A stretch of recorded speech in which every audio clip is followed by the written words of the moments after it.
case any international students are already on spring break. Awesome. All right, so we're now recording, and just once again, Jen Green, Director for Fellowships Advising and Professional Development. Let's see. Oh, and I'm already sharing my screen, right? So let's make this sucker. From the beginning. Yes, it's in a different place than on mine, I swear. All right, so what we're going to be doing today is thinking about ways to search most effectively for external funding. And I'll talk a little bit more about the different types of funding and specifically the types of funding that my office works on. But really, our goal with this, I had lots of international students reach out to me. I do programs like advising programs specifically for the Fulbright U.S. student program and the National Science Foundation Graduate Research Fellowship Program. That one's a mouthful. And international students would reach out and they're saying, hey, I'm not eligible for these awards, but I really want to get some cool, grant and proposal writing skills. So that is where this was born. It was actually initially a session I did for everybody. And then I was like, let's do one just for international students because y'all asked for it and we delivered. So really what this series does is basic grant and proposal writing principles. Any graduate program at any stage in your graduate program for folks with any citizenship. And these are things that will apply for most any funding opportunity, but we are going to focus on external today, and I'll explain in just a minute what that means. Let's see. And before we start, let's set the stage. Planning is everything. With these awards, you're typically applying an entire calendar year in advance of when you would like to have the funding. And the applications also take a fair bit of time to put together. So you want to give yourself that calendar year to submit, but you also want to give yourself several months to work on the applications in front of those deadlines, if that makes sense. When I've got my, it's not the holidays anymore, but I figure it's always time for ELF. So, so our area of expertise, and my office is located in the graduate school. It is in graduate and postdoctoral professional development. So folks, you don't want to wander into the office and expect somebody to be there because we're a two-person office now, about to be a one-person office as I move on to the University of Texas. So for the sake of my boss, who will be taking over for me temporarily until they can hire someone, you'll want to reach out via email rather than walk in. And I'll put the email up at the very end. And then, wow, you'll have people coming in. Maybe they're the same people that were already in and they got booted, but I'll take it. So we're looking at the graduate school. It's a part of graduate and postdoctoral professional development. So we have lots of other programs too that might be of interest to you. Some of you may have heard of the PhD Career Ladder program, which is where you work with other students and peer mentors to look at careers in academia and beyond. So I just wanted to put a plug in. Fellowships is just part of what we do. But again, we do focus on external. So these are nationally or internationally competitive opportunities. So money coming from outside Stony Brook. It is all coming from different entities. I mentioned the Fulbright program and the National Science Foundation GRFP earlier, which unfortunately are not open to international students. You'll find that a lot of the opportunities offered through the US government are not. Some of you have probably already figured that out. So for international students, a lot of the awards that students are typically applying to might not fit your needs in terms of eligibility. So what I want to do today is really go over ways to search effectively. And I have here, there is no magic list of all the things. I looked at some of your questions, Brandon, folks are like, I need, specific mechanisms, funding mechanisms just for international students. That's pretty uncommon, but there are definitely opportunities out there that are open to folks with any citizenship. They just won't happen to be things typically offered by the US government. And even some of the private foundations like the Ford Foundation, they are more focused on US citizens and permanent residents too. So I think for international students, there are things out there. You just have to hustle to find them. And there's no way around doing that work. And that actually applies for most graduate students, even domestic students, because when you're a graduate student, the funding you're looking for is really specific to you, where you're at in your program, what your research happens to be on. And it's a very personal thing, I guess is what I'm saying. So like, even if there was a magic list, and I know some departments, students share lists of things, you want to go beyond that. One, because there might be something that's an even better fit for you that's out there. And two, if there's a magic list, it means everybody's applying to like the same 5 things, and that's no good because these are highly, highly competitive. And I just wanted to address, I get a lot of questions about funding coming from within Stony Brook or within SUNY. That is not what our office specializes in, but you can see a list with quite a few of those opportunities on the graduate school's website. There's a funding tab, but a note as far as those specific awards, many of them do require a nomination by your department. So it's precisely for that reason that I don't do a lot with internal funding, because there are politics and things going on behind the scenes that I am not privy to. And then I also, really want to emphasize external fellowships specifically are what our office works with. So fellowships are really about funding the individual and the individual's research. Grants, I mean, the two terms are very, very similar, but generally, as I define them as I'm presenting this, grants are really more, things that, particularly in the sciences, you would apply for with your PI, your principal investigator. It'd be money for the lab or for a project. I really focus on nationally and internationally competitive funding that's just for you. So hopefully that's exciting, because, and you also want to, bear in mind that they are funding the person. And what I will do is, since I'm fortunate to be offering this in conjunction with international academic programs, I will share with them a video I have about writing strong personal statements, because that's a really important element for a lot of, proposals that you'll be writing. And they differ a lot culture to culture. So for example, an American audience is going to have very different expectations for a personal statement than perhaps an audience in the UK or an audience in Southeast Asia. So what I did is I prepared a little something on what the expectations are for a personal statement, specifically, for an audience that's looking at applications from students attending university in the United States. And again, we'll be sure to share that with all of you as well, since I won't be here to give that presentation this semester, but I want to make sure you have that information, because again, I think it's particularly important for our international students. Trying to think what else. I think that's it for now. So nationally or internationally competitive, funding you as the person. And it's because of that whole funding you as the person part that you're going to see a lot of times that a personal statement is necessary. And then again, just a reminder that these are all coming from different organizations. So they all have, meaning the funding is all coming from different organizations.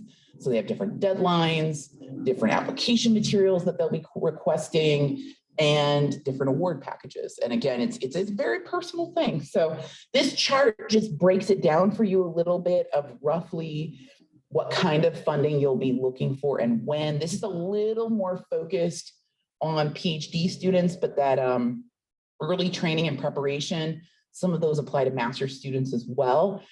And I'm not going to give specific examples of these because there's no way I could have an indexical list of everything that's out there.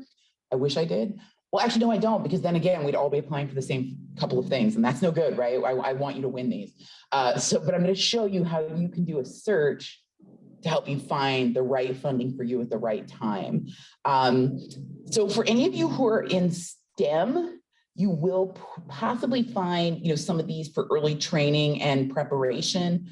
They are not as common, unfortunately, in the arts and humanities. And I am including, for these purposes, the social sciences under the STEM umbrella. You're going to see a lot more opportunities, particularly ones that international students are eligible for, in terms of dissertation research and dissertation writing. So you've got the middle phase of research and the late stage of analysis and writing. And the databases I'm going to show you are also places where you can look for certain postdoc opportunities, not so much postdocs in general, but postdoctoral fellowships. So something you'd apply for as a graduation or graduate student as you're finishing to help take you to that next step. All right, so don't panic. We will send these slides out to everybody who attends, so you don't have to take pictures or try to write down big, long URLs, we will send this out to you. But the Pivot database is wildly powerful. So we're going to spend a lot of time on Pivot today. I put the other two sites on here. My colleagues at the University of Illinois created the Fellowships Finder. Amazing. And it's very cool because you can drill down, like you can mark that you don't have US citizenship, and it's only going to show you opportunities that fit that need. Same with the UCLA graduate and postdoctoral funding database. I don't like that one quite as much for some reason. Like the interface of the University of Illinois one really appeals to me. You'll have to try them out for yourself. And the cool thing is, even though these are not managed by Stony Brook, because these are nationally and internationally competitive opportunities, anybody can use it. And if you log on to the University of Illinois one and it says you have to have a login, that is false.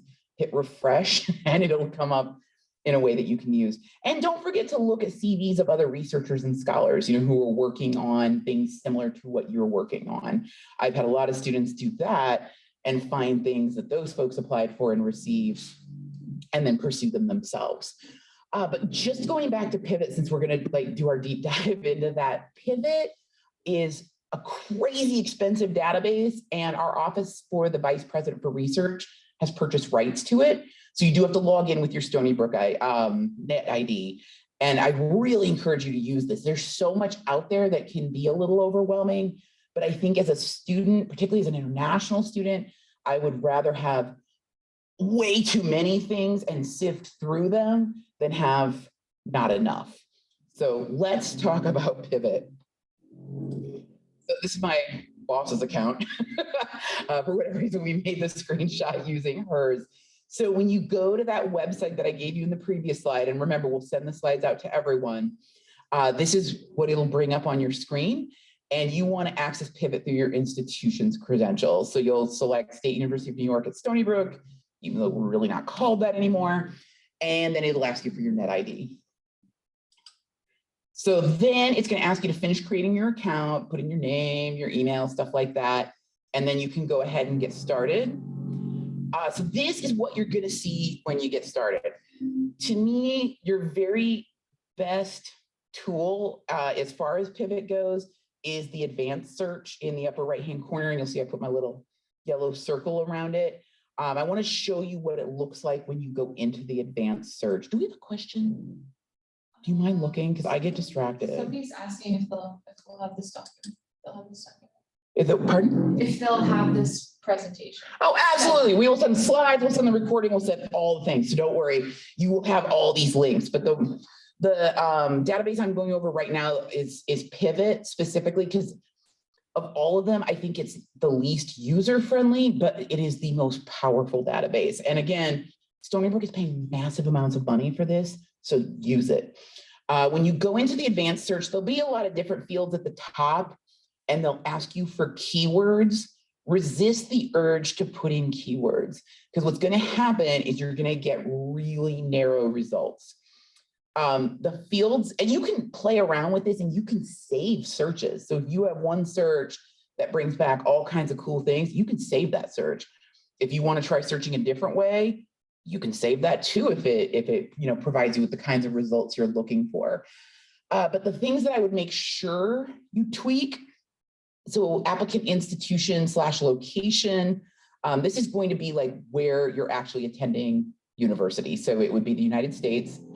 Activity location, avoid that one for now too, because I'm afraid it'll narrow it too much as well. Because I think it's like unless you were looking maybe to do research in a very particular country overseas. Citizenship obviously is going to be crazy important. So you can list your citizenship there. And again, it's going to tailor the results for you. Funding type is also a really cool feature that they just added. So you can put in, whether it's just regular fellowships, if you're looking, maybe you're a music performer and you're looking for money specifically for like a performance. If you're looking for funding to do travel and do dissertation research, you can narrow it down a little bit there. But again, just be careful. You don't want to go too narrow. It's funny. So when we did these in person, I used to go in and help students search, and they'd always be like, Jen, I only got 2 results. And I look and they will have narrowed it so far that it's like people in biomedical engineering who specifically work on this very particular type of lung cancer that affects this very particular population. I'm like, that's why you're only getting 2 results. So try searching really broadly first and like save that search. And then if you do some fancier, more, specific searches later, you can save those as well. And I'll show you how to do that in just a minute. And then when you put in applicant type, you are going to want to put individuals, graduate student, or pre-doc. Though you also can drill down to look at awards for members of the LGBTQ community, women only. But again, the more you narrow, the more you narrow. So keep that in mind. And again, I don't recommend using the search terms that you type in. They're at the top of the page. I sliced them off, partly because I couldn't fit all of it on one slide, and partly because I want you to be very careful in how you use the search terms, if you use them at all. All right, so we took a look at the advanced search. Now I'm going to show you the cool tools where you can like save things and track things. So you'll see the save searches is circled over there. That's what I talked about when I was going through the advanced search function. You can also track opportunities. So say you find something super cool, but maybe you won't be applying for it for another year or two. Mark it down, and what they'll do is if there's any changes, if a new call for applications comes out, then Pivot will let you know. That's just how smart Pivot is. It's kind of amazing. And then curated opportunities is super cool as well. And I actually use this myself. So just for giggles, right? Like I wanted to see how it works. And my background is in art history. And so I marked that I was interested in fellowships for art historians, which is actually kind of specific, but I was curious to see what it came back with. And so periodically, if there's a new award that is listed on Pivot, it'll send me a heads up that's like, hey, Jen Green, check this out. So that's what curated opportunities are. But you go in there and I think you get the opportunity to list several search terms. But again, I would avoid being too hyper specific with that. So you can track opportunities that you've already found. You can save, your advanced searches if you find some that are working out really well for you, like a certain combination of, the information that you've input. And then you can also request curated opportunities just for you. So yeah, Pivot always blows my mind a little bit. I'm not gonna lie. We did not have Pivot when I was in graduate school. We had like the secret list in our department that like all of us were applying for the same 3 things. And that was just a bummer. So and as you're going through your Pivot results, this is a quick little checklist that I made up for you. This will help you narrow things down. Does the funder support the work you do?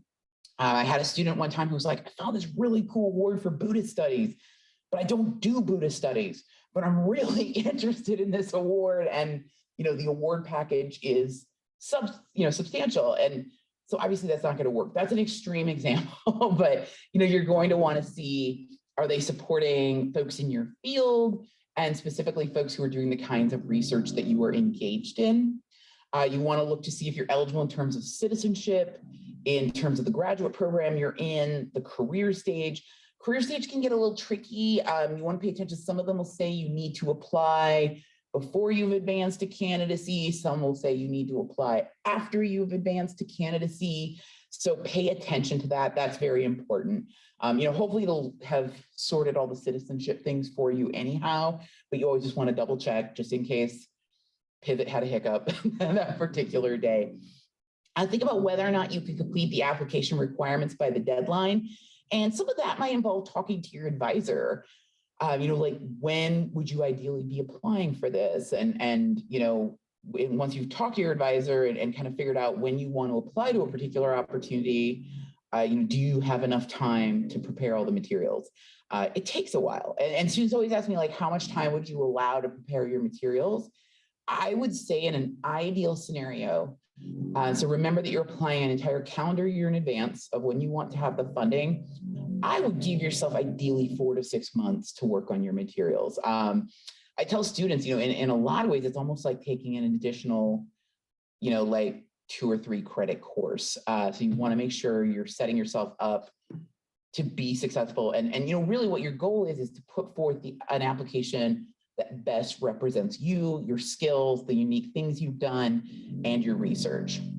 And in fact, speaking of talking about your research, if any of you haven't had the chance to take a course through the Alda Center for Communicating Science, definitely think about doing that because it can be a real game changer as far as fellowships applications. You really want to think about how to communicate your research to an audience of non-experts. Most times, reviewers for these awards are not in your field, or if they are in your field, they are not experts on your specific research topic. So research communication is everything.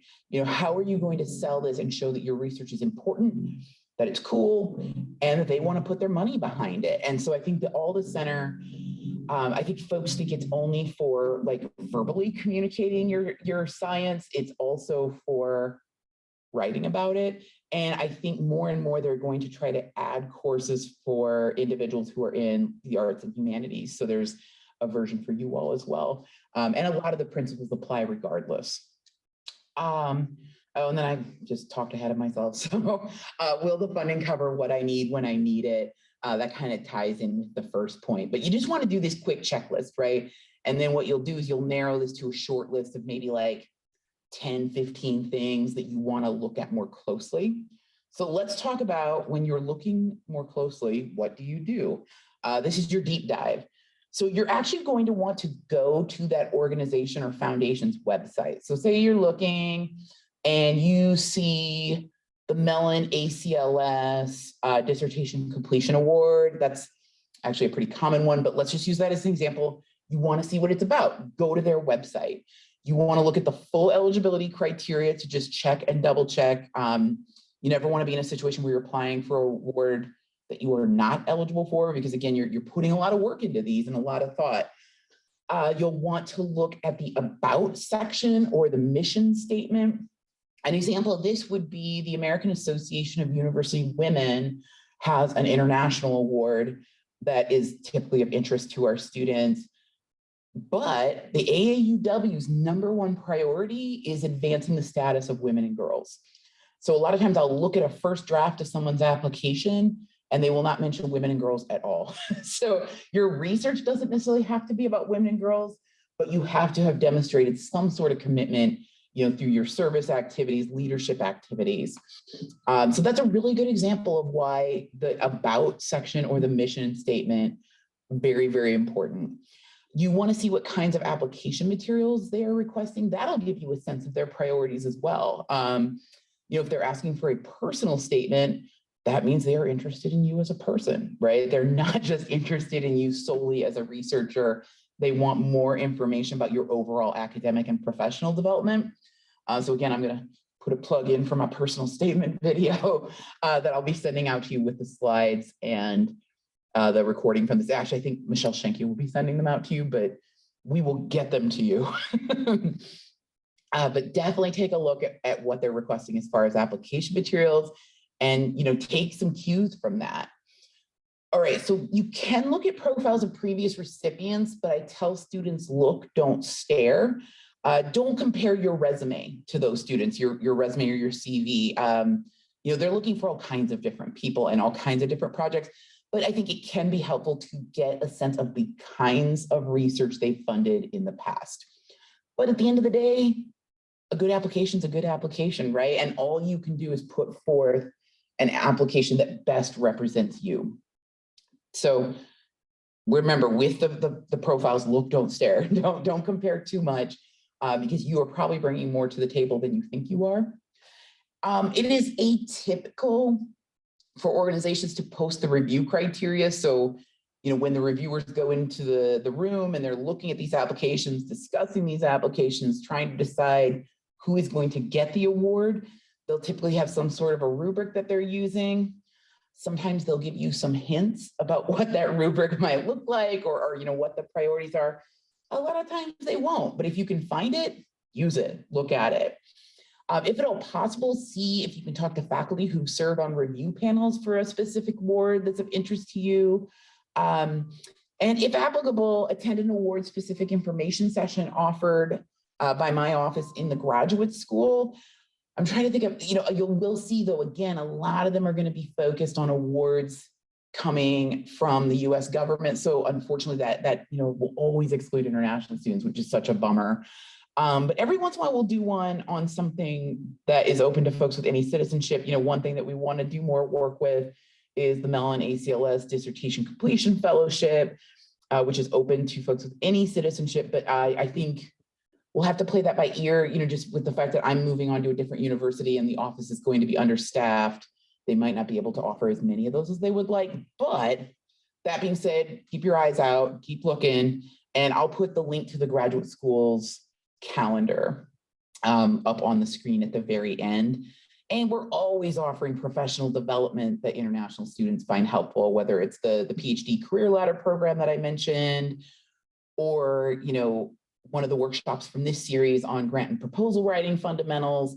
There'll be other things that are focused on overall, professional development that I think will be of really strong interest to you, even if there aren't information sessions on specific fellowships that are going to be as appealing to international students. International students apply for everything, right? It's funny because domestic students usually apply to the same 3 or 4 things that are usually offered by the US government. So I would look at this as an opportunity to apply to something that all the domestic students are not necessarily applying for. If you go on Pivot and do some research, you can find what I refer to as niche awards, right? Something that may not be as well known, but is still prestigious and is still going to get you the funding you need to get to where you want to go professionally. Let's see, what else was I feel like there was something else I was going to say. Oh, and we also do a really cool session each semester where you learn to put together an IDP, or an individual development plan. And that is called Planning Your Path to a Satisfying Career. So keep your eyes peeled for that one as well. And again, I'll give you the graduate school's website at the end. So you've gone on to Pivot, you've done your quick review and come up with your list of opportunities you want to investigate, more specifically. You've gone out to their websites, you've got everything narrowed down. How do you organize everything that you found? And it was actually one of my super awesome international students who came up with this spreadsheet.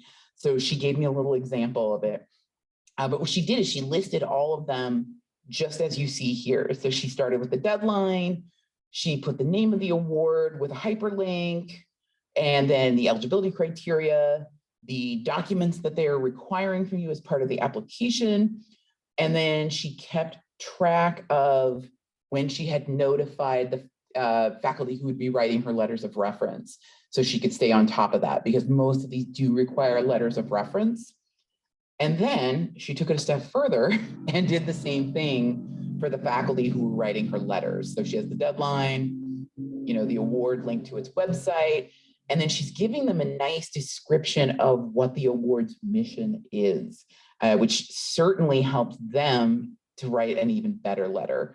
And then she's giving them, specifics on what she needed from them and how to submit it. That's really important. Most commonly, you're going to see a situation where you type in the faculty member's name and email, and then they get a prompt via email saying, hey, so-and-so has entered your name on their application, submit your letter here. So obviously you want to follow up, make sure they got that. You want to make sure you initially approach them to see if they're willing and able to write a letter by the deadline. So good communication with the faculty who are writing your letters of recommendation is really, really important. And did I mention that planning is really important? I totally did, hence the emoji. So I am old and cheesy and make cheesy jokes now. It happened somewhere around age 40. So, I'm happy to take questions now. If you have any, definitely stay connected. grad.stonybrook.edu is a link to the grad school's website that contains the calendar of events, not just that our office is doing, but the graduate school in general. Stay dialed into what International Academic Programs is doing. Clearly, you are already getting emails from them because you found out about this. And then if you need anything, contact fellowships@stonybrook.edu. For one-on-one appointments, those are focused on draft review. So there are going to be a lot of deadlines coming up in the fall.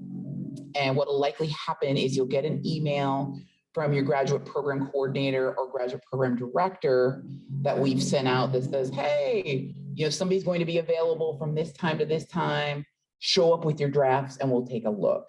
But we really do keep the one-on-one appointments focused on draft review because that is where we are able to be of the most help because we are used to, looking at calls for applications and kind of trying to get a sense of, strategy going with you. Your advisor's really the expert on your research.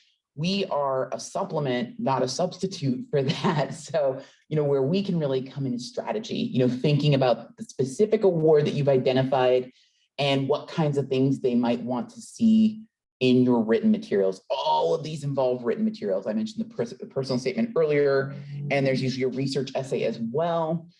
Sometimes you'll even see some short answers that are deceptively important. And students usually say, short answers are important. Totally important. Anything they ask you is important, particularly anything they're asking you to write about. So I'm going to go ahead and exit out of here and stop sharing my screen so I can see your lovely smiling faces if you have any questions. So you can, and everybody's asking if, that was great. Somebody told me I was muted. Thank you, Jamie, for telling me I was muted. And yes, you'll get the slides, you'll get the recording, and then I'm gonna just extra special throw in a recording of the session that I've done on personal statements, because I think in particular, international students have found that really helpful. So what questions do you have for me? Ideally, I would like you, to show me your smiling face and ask me the question. Jamie, you have a question? Hi, I'm just wondering, do you have any kind of reports or any experience from previous international students that kind of they successfully got the funding or so? So I'm not sure I fully understand your question. So you're asking, basically, are you asking if I have examples of successful applications? Yeah. In the Okay, past. so I'm not big on that because again, they're funding the person. So you don't necessarily want to look at what someone else has done because they're very personal. And, my international students are applying for all the different kinds of things. My domestic students are all applying for like the same 5 things. My international students are like putting out the vibe and like, I can't even keep track of what you're all working on because you're working on so many different things. But if you're applying for one of the awards that I would call like a greatest hits, like the Mellon ACLS, chances are we could connect you with somebody who has applied successfully for that in the past. So you can just ask them questions. I can't always promise it because it depends on where we've been successful in the past few years. And these things are like, the only thing you can do to manage the variables is write the best application possible. At the end of the day, we don't know what the reviewers are doing when the doors close. But like, there might be, for anybody who's interested in American Association of University Women, we might have access to somebody who'd received that previously. We'll do what we can and avoid the internet. I have seen so much misinformation about fellowships on Reddit that it is bananas. My one person in person is laughing. There's a lot of misinformation out there. And really, I think where our office comes in is we've worked with a lot of different students on a lot of different opportunities. We'll help you with strategy, how to put together those written materials in a way that's compelling. And if we can connect you with somebody who's won the award, we will definitely do that. But if we can't, we got you. We'll look at your drafts and we'll give you feedback. Gotcha. So that kind of answers your question. You did actually. So who should I reach out to after this? Like if, for example, I'm preparing something and I got a specific kind of funding I want to apply for, and I need someone to review my application, for example, like who can I reach out to? What can graduate school support me? Yeah. So what we'll do is, and as I mentioned, I'm about to leave for the University of Texas. I know. There is a transition, but somebody will be doing office hours in the fall leading up to some of the big deadlines. The vast majority of deadlines for these opportunities are going to be in October and November of next year. And so somebody will be offering office hours when you can swing by with your drafts or log into Zoom with your drafts. And you'll have sent them ahead of time. What will happen usually is an email goes out to the graduate program directors and the graduate program coordinators. And I think they're going to be doing it largely the same way that I've done it in the past. So stay tuned, basically. And if you Sure. have questions, or if your deadline's earlier than that, whatever, you can email fellowships@stonybrook.edu and see what's going on. And we'll do our best to accommodate. But our whole goal is to try to reach as many of you as possible while the deadlines are happening. Sure. Thank you. Mm-hmm. Oh, I have a question from our one person in person. Hello. Yeah. Okay, so you said to plan ahead 1 year in advance because it might take a while to process the application. But I'm a master's degree student and I plan to finish my program by next spring, I guess. Does that mean that I'm generally out of options for when it comes to research proposals? Okay, this is a really good question from a master's student. So are you going to go on and do your PhD or? Possibly, yes, but it depends, I guess. Okay, Yeah. so the bummer with master's students is you don't have as much time, right? And again, you're submitting the application an entire academic or calendar year in advance of when you want the money, not to mention, the 4 to 6 months ahead of the deadline that you're working on your materials. So with master's students, sometimes it can be really tricky. You're going to find there also isn't as much funding for master's students as there is for PhD students. But if you are thinking about going on to do the PhD, you will see opportunities where you can apply as a master's student to start working on securing funding for PhD potentially. I see. So being a master's student is tough. I was one myself once, and it is a little tricky. But that shouldn't, don't let it slow you down. See what's out there and see if there's anywhere to put out the vibe, maybe even as you're planning for your PhD. Yeah, okay. So we got a question. Is there a way to get funding for private organizations, or how likely are we to receive it as international students? So actually the majority of what you're going to find out on Pivot is private organizations. You might see some US government stuff, but as an international student, private organizations are going to be your new best friend. So absolutely you will see private organizations out there. And the thing is, it's not like being an international student affects you adversely as long as they are considering applications from international students. And you may find some opportunities targeted at international students. Really what you're looking for is anybody who's willing to consider applications from non-citizens and then, go through and do that, that list that I showed you of do they fund the kinds of things I'm doing, et cetera. But you will see a lot of private organizations, and you might even see some opportunities just for international students, but don't limit yourself to those. That's what I was trying to say. I couldn't find the words. Don't limit yourself to those. As long as they will consider applications from non-citizens, run through them, look at the mission statement and decide if you want to proceed with applying. And again, the number one thing that you can do to be competitive is give yourself enough time to work on the application and put together a really strong application that represents you well. So much of this is up to chance, right? It's luck and timing. That is the one variable that you can manage, is the application.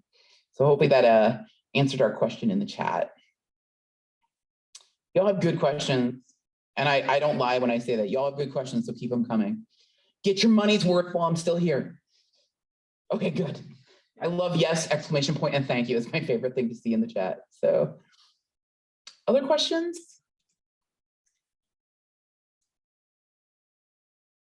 And again, thank you for joining me on the Friday before spring break.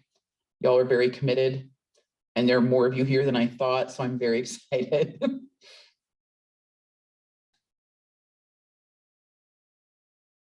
Oh, I actually just read an article. Instead of saying, does anybody have questions? You're supposed to say, what questions do you have, right? Like the implication being that you already have them and I just need to pull them out of you, not do you have them? So what questions do you have for me?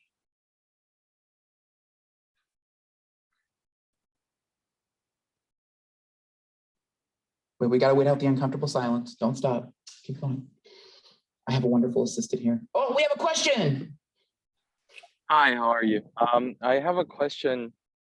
I don't know much about fellowships, so my question is, does it give an impact into one's career in the future? Does it build a good resume, in other words? This is a really good question, and let me know if I don't answer it in quite the way you're looking for. But to me, there are three big benefits to applying for fellowships. One being you might get some money to help you, as you're going through your graduate program. So that's an obvious one. Two, it's a really cool line on your resume or CV. We also like that. And three, this one's less tangible, but there's a lot of professional development that one can gain from putting together a fellowships application, because you're going to think about how to tell you the story of your educational and professional development in a way that's compelling and tailored, to a specific opportunity. And you're going to be thinking about your research and how to sell your research to folks who aren't necessarily in your field. That's an extremely valuable thing. And you're also going to be doing some networking. You might potentially be talking to folks who've received the award before, or maybe faculty who you haven't met before who have reviewed for the award. So it's really all good, whether you end up ultimately receiving the award or not, but obviously I hope you receive the award. So, but that's not the sole marker of success. Does that answer your question? Yes, that's Okay. a great answer. Thank you. Oh, well, thank you. Yeah, I never want to forget the professional development part, and don't forget the line on the resume either. Folks get so laser focused on the money, but obviously we want the money too. Give me all the money, all of it. Give my students all the money. Yes, please. And remember, the way you manage that is put together the tightest application possible.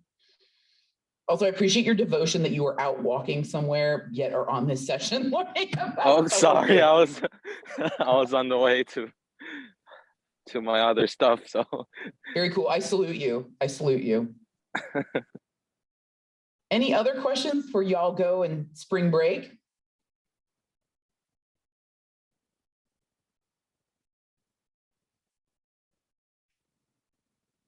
Or rather, what questions do you have for me before spring break?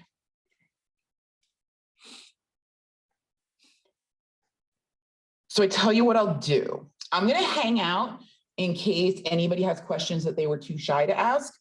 I will hang around, but for those of you who have to go, thank you again for being here. Y'all are a really fun audience. I'm not going to lie. And again, I don't lie about that either. So I don't lie about good questions, which you had, and I don't lie about having fun. So I hope this was helpful. We will get the slides out to you so you can check out Pivot as soon as humanly possible, and then check out those other databases as well. But keep the faith, all right? That, with international students, you just have to be a little more creative, a little bit more crafty, but there are things out there. And remember, you're not all applying for the same 5 things like domestic students are. So we're going to really hope that works in your favor. So thank you, everybody. Oh, and my name's not Michelle, my name's Jen, but Michelle Schenke is somebody you should know as well. So take care, y'all. I will hang out if anybody wants to ask me anything. Oh yeah, we can stop recording.